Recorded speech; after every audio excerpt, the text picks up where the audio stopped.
आश्रम काका मला म्हणाले ते काही महिन्यांपूर्वीच परतले.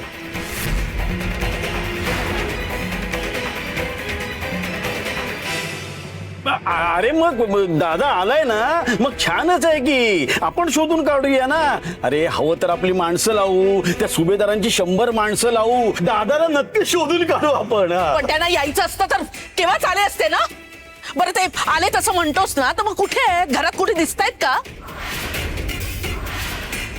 बरं येऊन त्या विठ्ठलाचं वेळ वाढलंय की उतरलंय कुणाला ठाऊक आहे? आणि वेळ वाढलं असेल तर परत येऊन त्यांनी तसंच वागावं असं वाटतंय का? काय वाटतंय काय तुम्हाला? साखरपुडा आणि ते असण्याची अट याचा काय संबंध आहे? यांचा काय माझा काय कुणाचा काहीही संबंध नाहीये. लग्न दिगूचं, साखरपुडा दिगूचा, त्यात कुणी असावं कुणी नसावं ही अशी अट सुभेदार कशी काय घालू शकतात? आणि तुला वाटत असेल की अट पूर्ण झाली नाही तर तुझा साखरपुडा होणार नाही, पण तसं नाहीये. मी आई आहे तुझी, मनोरमा म्हणतात मला. काय करायचं ना ते मी बघीन, पण तुझा साखरपुडा होणारच.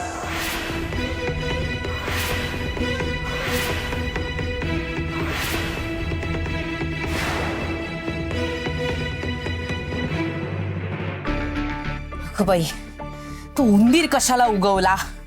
आई, अगं बिंदू त्या पांडू बद्दल बोलत होती. अगं आई, त्यालाच तर उंदीर म्हणते, विसरलीस का? गप्प बसा ग, नको तिकडे बघू नका. अर्जुनाला कसा पोपटाचा डोळा दिसत होता, तशी आपल्याला फक्त सखू दिसायला हवी. त्या उंदराने येऊन सखूचं बळ वाढवलंय, तिकडे बघा. अगं आई, सखू आणि पांडू नेहमी तुला राग येईल असंच वागतात. चूल घरापर्यंत पोहोचलेले आठवतंय ना? अगं त्यावेळेस पोचले असतील, पण आता काय ते दागिन्यांपर्यंत पोचत नाही. भामे, तुला आता खूप सावध राहायला हवं. आधी ते दागिने लपवायला सुरक्षित जागा शोधायला हवी आणि मग सखूचा बंदोबस्त करायला हवा. पण सरळ हल्ला नाही, गनिमी कावा. निर्लज्जपणाचा कळस झालाय असत. तुझ्या अहंकाराचा कणा मोडल्याशिवाय आता ही सोयरीक होणार नाही. तू माझ्या पायावर नाक घासून माझी क्षमा मागायची.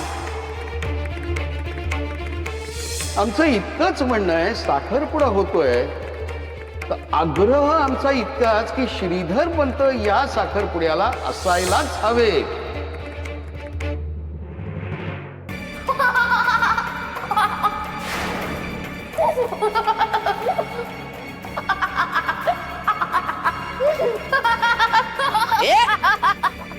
हे काय आहे?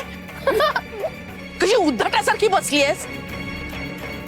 आणि खोलीत कोणी खात का?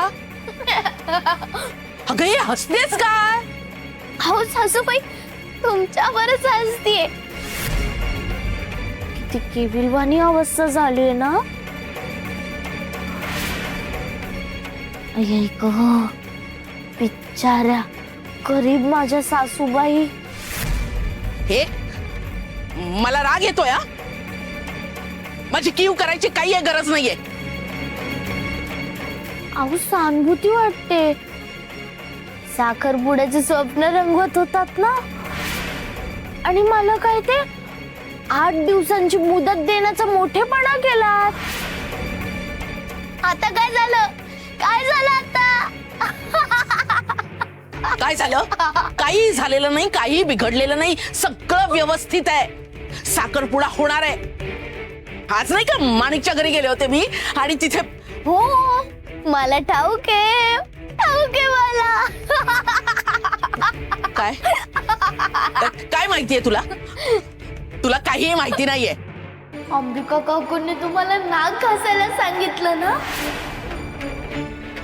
मग घासू की नको घासू, घासू की नको घासू असं झालं होतं ना.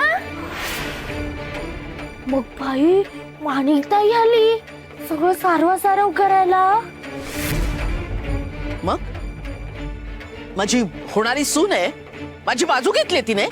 बाजू घेतली, पण कधी? तिच्या आईने तुमचा पुरता अपमान केल्यानंतर ना. मग आली आता ती सावऱ्याचं नाटक करायला. आधी कुठे बसली होती? म्हणजे लपून माझा अपमान बघत असेल का माणिक? नाक असायचा आपण कसा सहन होणार ना तुम्हाला? कोणाच्या पुढ्यात वाकणं कसं सहन होणार ना तुम्हाला? हे गप्पा बस ग. तो विषय मिटलाय. कसं? आत्ताच तर सुरुवात झालीये.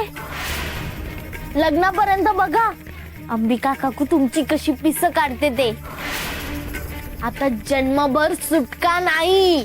मला ठाऊक आहे, माझं मन बदलावं ना म्हणून तू हे सगळं बोलतेस. हे बघ, साखरपुडा होणार म्हणजे होणार. कसा? आधी मामांजींना साखरपुडा द्यावं लागेल ना, त्याशिवाय साखरपुडा कसं होणार? बघितलं ना माझ्या विठुरायाने कशी कोंडी केली तुमची. ए, त्या काळ्याचं नाव माझ्या समोर घ्यायचं नाही हा. घेणार मी, माझ्या विठुरायाचं नाव घेणार. विठुरायानेच केलं हे सगळं आणि विठुरायानेच वाटतं की तुम्ही हे सगळं करू नये. विठुरायानेच ठरवलंय. ए, कबाच.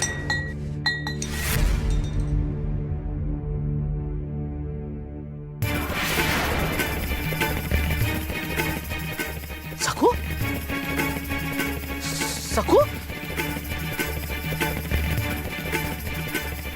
नाही, सखू अशी माझ्याशी असं कधीच बोलत नाही. सगळे मनाचे खेळ आहेत का? काहीतरी खाल्लं असशीलच, पण मी तरी भाजके शेंगदाणे आणलेत, घे.